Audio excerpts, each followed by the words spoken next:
everyone, and welcome to Deckbuilding Derezzed. I am your host, Code Marvelous, and today I am joined by World's 2017 runner-up, Gregory Tongue. How are you doing, man?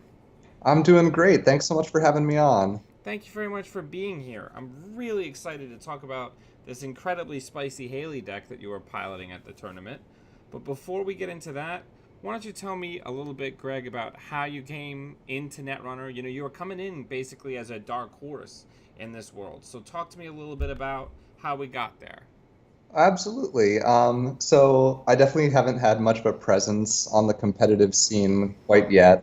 Um, I started playing back in fall of 2014 when I opened up a game shop, Critical Hit Games, here in Cleveland Heights, Ohio. Um, and I really got interested when I ran my first store championship, and I watched Ben Blum, who came in from out of town, go absolutely undefeated on a tournament. That was the name of high variance, a game with a lot of luck. And here this person comes in and goes absolutely undefeated.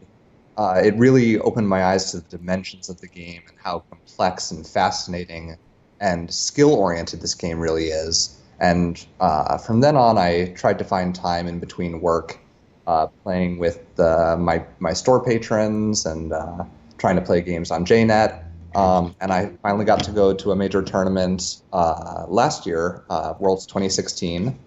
Finished 18th then, had an absolute blast, and knew I'd try to make it back for 2017. And that turned out to be a great decision. Yeah. It was a blast this year. What a great tournament we had this year. It was really neat. People were great. There were so many fun decks, and it just ended up being like a top 16 full of like cool people that I really like and appreciate in this community. Yeah, So and yeah, it was great. what representation of the factions too. Had everything but Wayland, right? Yeah, Wayland is still the bridesmaid of the Netrunner community next year. I feel like though a lot of the issues that Wayland had was I feel like a lot. I mean, again, this is me looking through rose-colored glasses, but I think a lot of the issue may have been that a lot of good players audibled off of Wayland at the last minute because they were worried that even if they got through Swiss, once they got to the cut, that they'd get slaughtered by more consistent decks. Yeah, you know what? I think that the sharing of deck lists, it doesn't hurt many factions, but for these very gotcha decks like a Hatchet Job versus Batty Scorpios or a Spicy Gagarin Sea Source instead of hard hitting news, that's going to be punished in the top 16. So I definitely could see that being a factor. Yeah. But yeah, so you're playing in this deck, uh, the queen of Shaper Bullshit. You're playing Hayley Kaplan. So talk to me a little bit about why we're playing Hayley as opposed to our other options in the Core 2.0 environment. Sure. So my go-to ID for the last 3 years has been Kate McCaffrey. Um, the fact that the ability is based around generating some form of advantage with usage of clicks. In Kate's case, it was providing that discount, so you're essentially like gaining a credit every time you're spending at least one on a program or hardware. For Hayley, instead, we have an ability where install's going to be you're going to get two for the first usage, and that's essentially 2 clicks. So we're working with a 5-click turn, and the rest of the deck, it's a fairly standard Proco Aesop's shell, where we'll get into it, but by getting 2 installs a turn, we're essentially working with 5 clicks a turn instead of 4 without the use of Beth and Chang. And then we're going to use a bunch of cards to make it so each of those clicks in isolation is worth more than a standard click would as well. Nice. Yeah. I mean, yeah, I've always liked Hayley. There's been an ongoing discussion between me and Justin Hulse, who won Philly Regionals. This was back before Kate was gone, but whether or not Kate or Hayley had the better ability, whether or not a free credit or what is essentially a free click was the better ability. But now it doesn't matter. Hayley wins by default. Yep. Um, But yeah, so let's talk about it. Where do you want to start as far as if we're kind of going to go to the heart of this deck? Where do you want us to start? Well, I imagine that it's fairly familiar to more enfranchised players, but we probably should start with the economy base in the resource package. So Sure. that would be looking at Aesop's Pawn Shop and Professional Contacts. The worst pawn shop owner in history. Yep, he sells people, he sells concepts, Yeah. and well, I got this street urchin that I can sell you. Like. But yeah. yeah. In particular, I always feel weirded out when I sell a mostly unloaded daily cast. So if we're installing 2 cards a turn, a lot of times the second install might be superfluous. We're playing a lot of silver bullets in this deck, especially silver bullets that cost 0. Sure. And if we can maximize turning that superfluous click into an easy mark that was essentially 0 clicks on our turn, that's a really powerful economy engine post rotation, post most wanted and ban list. This is obviously my restricted card for the deck. I love it. I love pawn shop.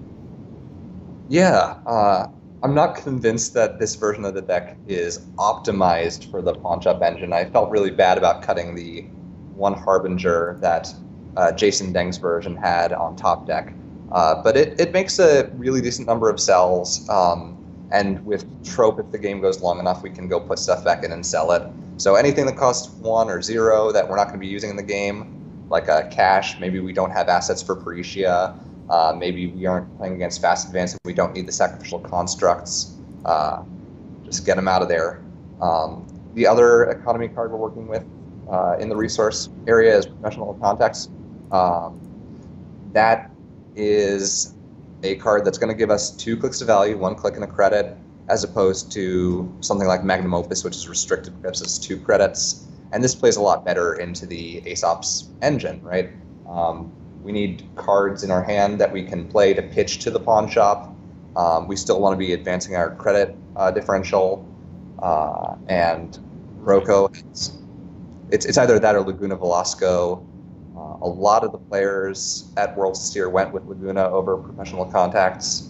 But since this version of the deck doesn't care as much about what it draws, there's much less event-based. There's almost no events in the deck.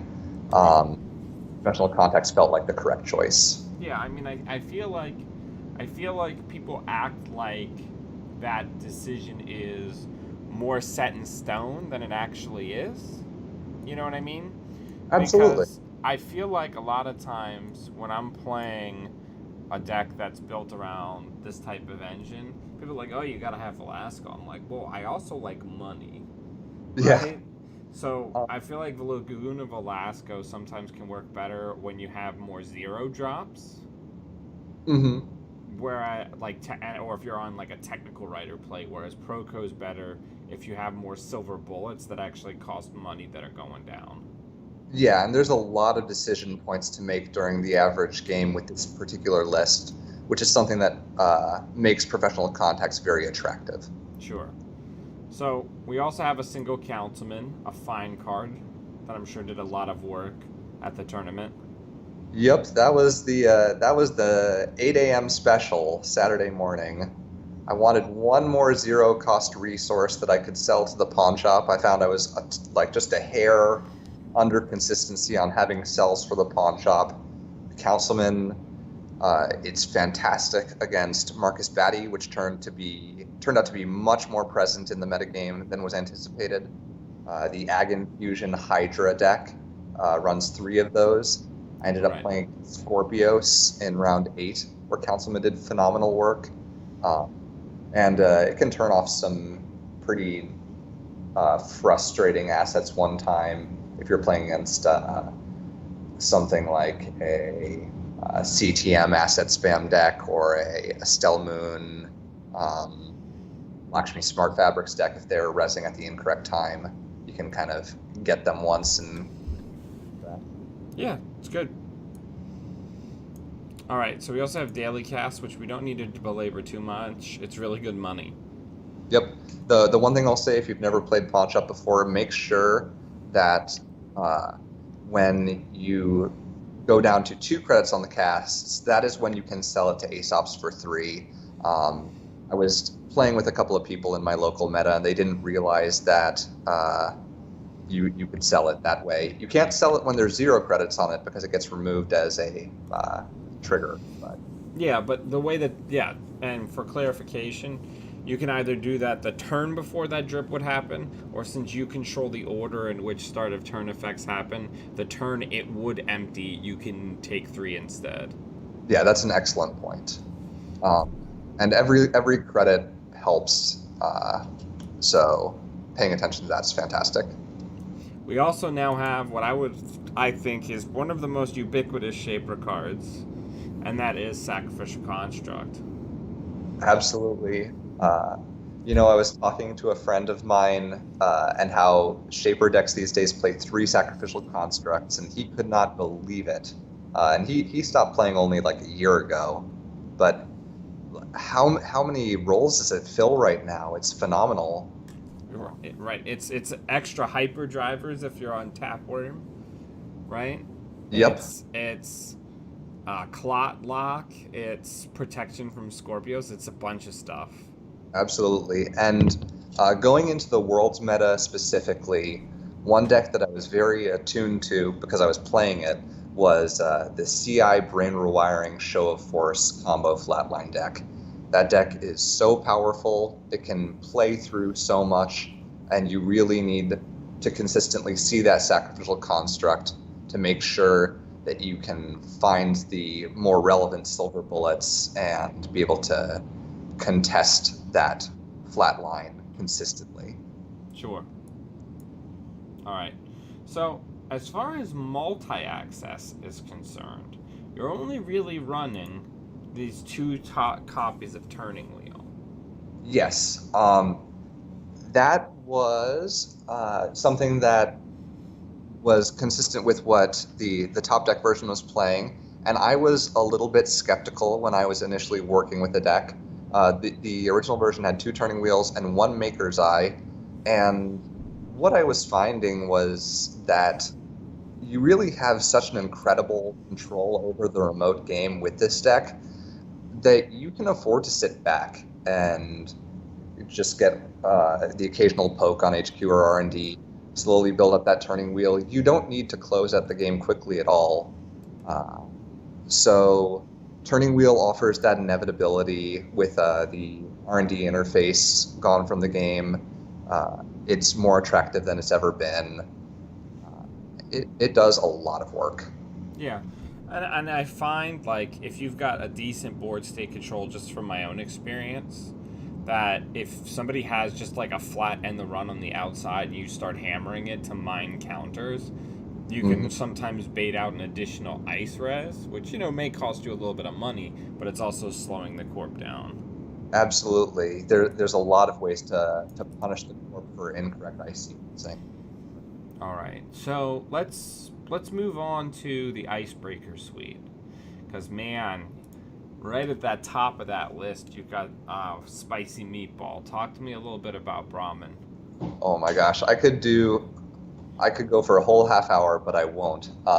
Brahmin is the card that I spent the most time testing leading up to Worlds. A card that I have never seen at the top tables in any major event other than in an Apocalypse Shaper style decks where you're just topping Icebreakers. You don't want to lose to the Apocalypse. But Brahmin filled a few key roles, and it was born out of the fact that I really disliked including Shrike as the answer to Tour Guide for these Gagarin prison-style decks. It was assumed that was going to be a much larger presence at Worlds than it ultimately was. I did play against Gagarin many times over the weekend, but they didn't make it to the top 16.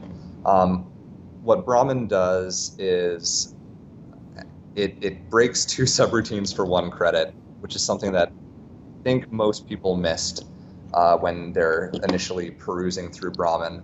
And that is important not only for Tour Guide in the Gagarin matchup, but is also really great for breaking Hive. It breaks Hive for only 3 credits, and it means that you wouldn't have to do something like install an Ottman in 3. it forces the Whoredom to be triple advanced in that matchup as well. So when I was playing against Gagarin, and I played against it, I think 3 times the weekend, Ramen was the only icebreaker that I installed in my whole game. I never had to go find a killer or a fractor or a decoder, barring the triple advanced Whoredom on R&D that inevitably always went there. Sure. And it really allowed me the time to find my Parishas, build up my economy, not waste time looking at things. The downside is mitigated really heavily of top decking the programs, in that we have a lot of zero cost programs. We also have professional contacts. So the card that gets topped, we can go get it back, gain our credit while we're doing so. We're not wasting time, Sure. which is a real problem for those asset-heavy matchups that demand constant clicks towards contesting remotes. Sure. It's also worth noting, I don't know how much of it you actually saw, but this icebreaker is also really good against Loki. It is, yes. That's the other matchup, right? The Rewiring CI that uses exclusively Mythic Ice. It breaks Loki for 1 credit if it's going to be copying something like Mother Goddess or Excalibur. If it's copying like a lot of subroutine ice, it's still going to be strength 3, perfect for Brahmin. It's probably going to be 2, maybe 3 if there's something really weird going on. In a pinch, it's not actually that bad against Ashigaru, which it's not terrible. Yeah. I managed to avoid Ashigaru decks the weekend of, but everyone was kind of like, oh, it saves like 5 credits compared to Paperclip on an Ashigaru, and I was like, oh, yeah, that's why I included it, sure. Yeah. Yeah, I mean, in my deck, Dai-V was my Ashigaru tech, which is, I think, requires a lot more support than this card does. But yeah, it's a really interesting card that I was really excited to see you leverage well in the tournament. Yeah, it did a ton of work, make no mistake. It's definitely meta-specific, but it did a phenomenal job. Of note, if you want to be boring, it's really good for resetting Cyber Cypher or a Lady. It counters back on that if you want to be credit efficient with those icebreakers. Sure.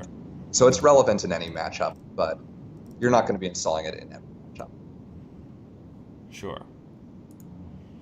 All right, so moving on, we've got Lady, which is pretty solid. Best fractor in the game. Yep. We're just talking about credits. Yeah, Cyber Cypher's also very... There's a bend here in your breaker suite. Everything is focused on the most efficient breakers you can get from a pump and break perspective, but you're taking a lot of the shaper breakers that have some sort of conditional downside. And a lot... that was something, again, we're going to hear that a lot. That was the result of the top deck version. Having the redundancy of breakers, depending on what you need to SMC for, was one of the deck's core strengths and what attracted me to that initial list with which to deviate from. And so you can really just look at what ice are you expecting, what is the matchup, and if you're willing to dedicate the time to figure out the interactions, you can save a lot of money. To the game. It's good. Yeah, and we've got, filling out the suite, we have Cyber Cypher, Gordian Blade, Inti, and Nanotech. All really fine. I really like the inclusion of Inti, because a lot of the barriers that we're seeing commonly played that you're going to have to break multiple times a game are all 1 strength. Yeah, for sure. Barriers are in such a strange place right now. A lot of the high strength ones, they're either in Wayland or they're just not very played. Ever since we lost Eli 1.0 from the card pool, so Inti pulls a lot more weight right now than it ever has. Fantastic against Kakugo and Next Silvers and Vanillas. It used to make a lot more sense. Inti wasn't really played before because all of those low strength barriers, it was much more efficient to just destroy them. Right? Yep. A lot of shapers were even pulling 1 parasite, even if they weren't on a cipher plan. So now, in the absence of being able to easily destroy low-cost barriers, Inti becomes, the choice. And it's 0, so you can always just piggyback it onto something else and then pawn it, which is lovely. Yep. Great for pawning, great for flipping with Brahmin. All right, so let's talk more about the support programs. So we have 3 cash, which, is the bread and butter of a pawn shop deck. Yep. It's worth keeping in mind for people playing this deck that Brahmin specifically states you can't bounce a virus program. Yep. The designers definitely knew what they were doing with that particular AI. Yeah, because that would make Brahmin way better if you could just bounce caches and recur them ad nauseum. It would be busted. We'd have been seeing it a long time ago. Protecting or bouncing those caches or protecting a clot after you get it on board, it'd be disgusting. It's not great. Yeah, it's not great. All right, we do have a clot. Yep. If you're playing it Shaper, you gotta have it. It seems good. I think it's so funny how right now, Shaper is borrowing orange cards, and Anarch is borrowing green cards, right? It's a weird exchange. Did you see how many Anarchs were running Sacrificial Construct at Worlds? It was bizarre. Yeah, it's good. A lot of the max decks were on like a single Tapworm and Sacons. Yep. I couldn't believe it, but it's correct right now, I suppose. Very interesting. Sacon's a fine card. Yep. So this is the spicy tech that made it into a lot of these high-level Shaper builds. Talk to me a little bit about what Da Vinci is doing in this build.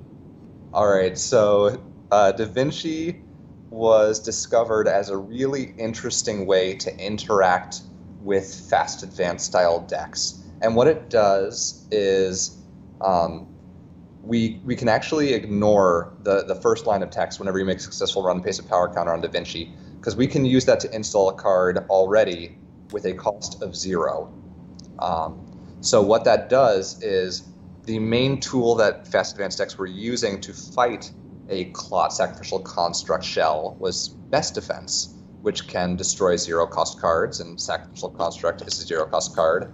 If you get rid of those on the board, then you can usually do something like a Shipment from Miramorph, install the Agenda and a Cyberdeck Sparrow Suite, and then purge at the correct moment.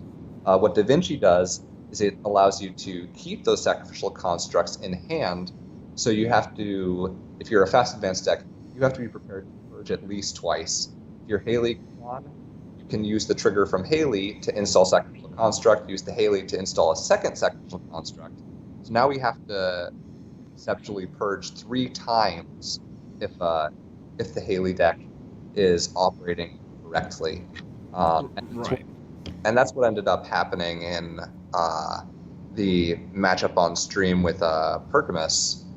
Is I was constantly threatening Clot plus Sacrificial Construct because every single piece was in my hand, and that gave me the time to find the console that I needed to sort of seal the game.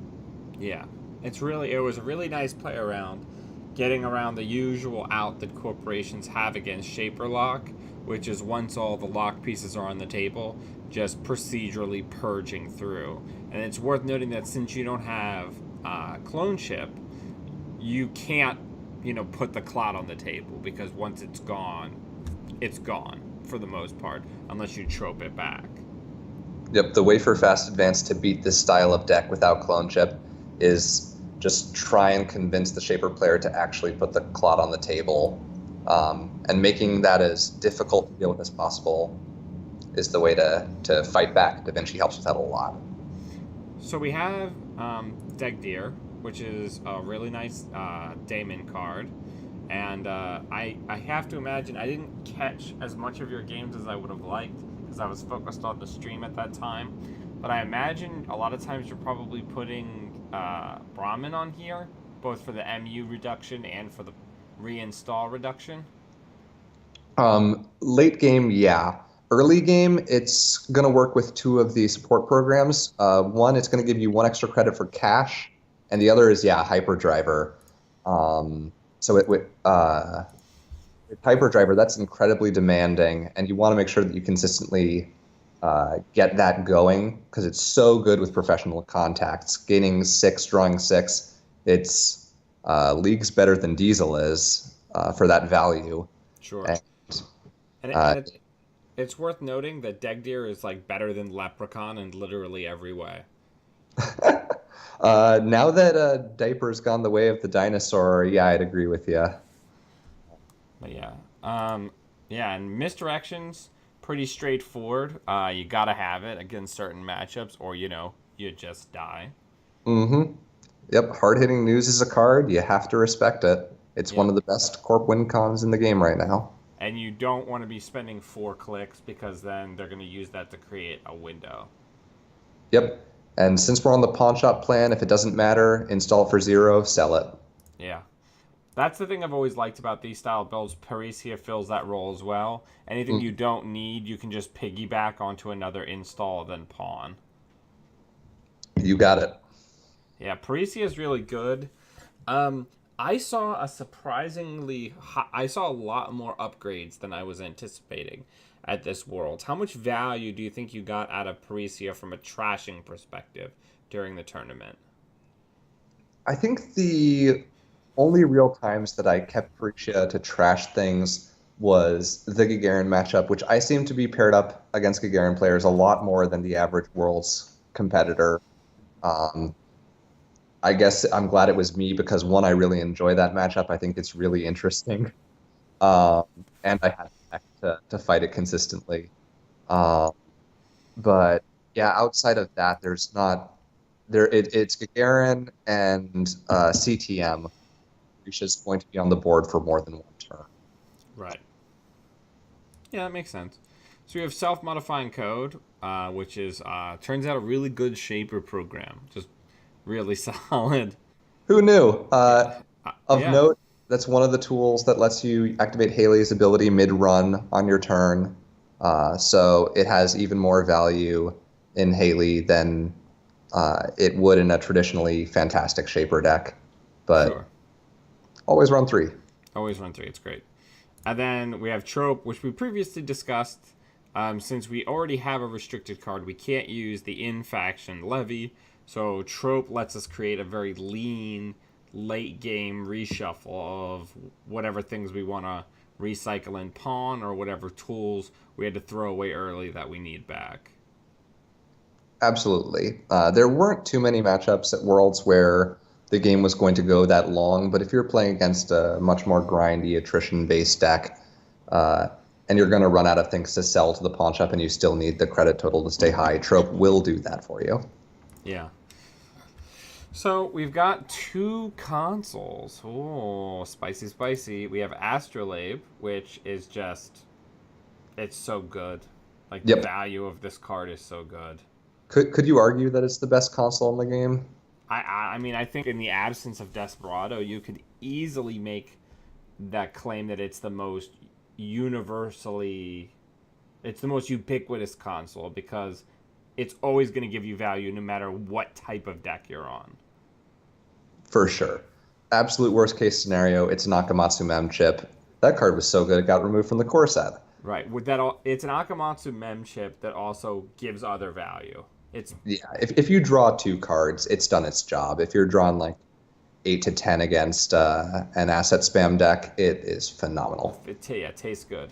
And then so from what I saw from the games that I watched, a lot of times you're putting the Astrolabe down, and then you're pawning it against certain matchups for Heartbeat. Talk to me a little bit about the inclusion of Heartbeat. That's what really got people excited. Yep. Well, the disappointing thing I have to say is that I activated Heartbeat 0 times at Worlds. The flip side to that is the reason for that is because I had played Heartbeat and my opponents could no longer win the game. So Heartbeat is specifically good in damage-heavy matchups. A lot of times in those matchups, your credit total doesn't matter very much because their ice is so easy and porous to get through with either Brahmin or Inti. So you don't have to pawn stuff. Instead, you can hold it to keep your life total high. And Heartbeat is going to be an unconditional way to stop PU from grinding you out and getting those extra mill hits against the Rewiring Show of Force CI deck. They can't fight, Right. period. They just can't do it. Yep.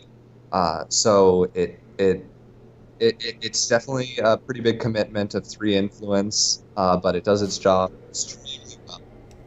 Yeah, I think one of the things that I enjoy the most about this, and this was something that was being hotly discussed in the stands while you were playing, was people were like, "Well, is uninstalling things better than losing cards from your hand?" I'm like, absolutely. It's no additional information. The corp is getting no additional information, and if you're against PU, they're only getting 1 card. They're not getting 2. And you still have to dig towards the cards that are going to close the game for you, whether it's the necessary icebreaker or the anti-fast advance tools. So being able to essentially have your hand size be, like 15 or 20, just by nature of it being on the board instead, it's Good. worth more than you would think. It doesn't cost you time to take the damage and then have to. Right, and that was the other thing, is against PU, you're no longer, I mean, you're still going to be drawing because of the nature of this deck, but you're not spending clicks to tempo back up so you can check servers. Absolutely. And in that matchup, Trope's going to pull a lot of double duty of just getting you more hit points. 1 hit point. Right. And then, to kind of finish out the deck, we have 2 stim hacks, which have been making their way into a lot more Shaper decks lately. Its stock's never been higher. Yeah, 9 credits out of nowhere is really good when there's a lot of Math Runner going on right now. Yep. Things can swing around really fast because core cards demand so much presence. MC Austerity Policy first counts. Pretty much every card in Wilfie's core deck demands this immediate reaction. You need to make sure that you can contest stuff and keep your credit total high. Stim Hack does so without compromising your credit total long term. So it's just phenomenal. I wish there was. Yep, and we have Free Sure Gambles, which I hear it's good. Yeah, I hear money's really good in this game, like super good. But yeah, this is the deck, and it's a majestic piece of Aesop's wonderfulness. Well, the other thing that I like about Stim Hack, and it's the thing that I liked when I played in the Top Deck tournament for October, is that good players against a pawn shop deck can like count out the maximum amount of money you can get each turn pretty easily. So it makes it so that they can predict, in 3 turns, if I can get Greg to go through this server, every turn, he's going to run out of steam on turn 4. Right? Yep. So then Stim Hack says, no, that's actually not true. One play that I really wish I had made during the winner semis against my first time against Wilfie was I actually realized I should really go let that architect fire. What if he puts an agenda in there and then just installs another ice? I'm at 6 credits. There's no way I can get through Fairchild 3, Fairchild 2, and another ice, right? And I had the Stim Hack in hand. I was like, oh, I wish I had done that. Yeah. I mean, it's tough. But yeah, This is it. It's beautiful. We're going to take it for a spin on JNet together. Greg, thank you very much for coming on the channel, and congratulations on your fantastic finish at 2017 Worlds. Oh, thank you so much. So we're going to hop over to the test run, ladies and gentlemen, and until we see you there, always be running.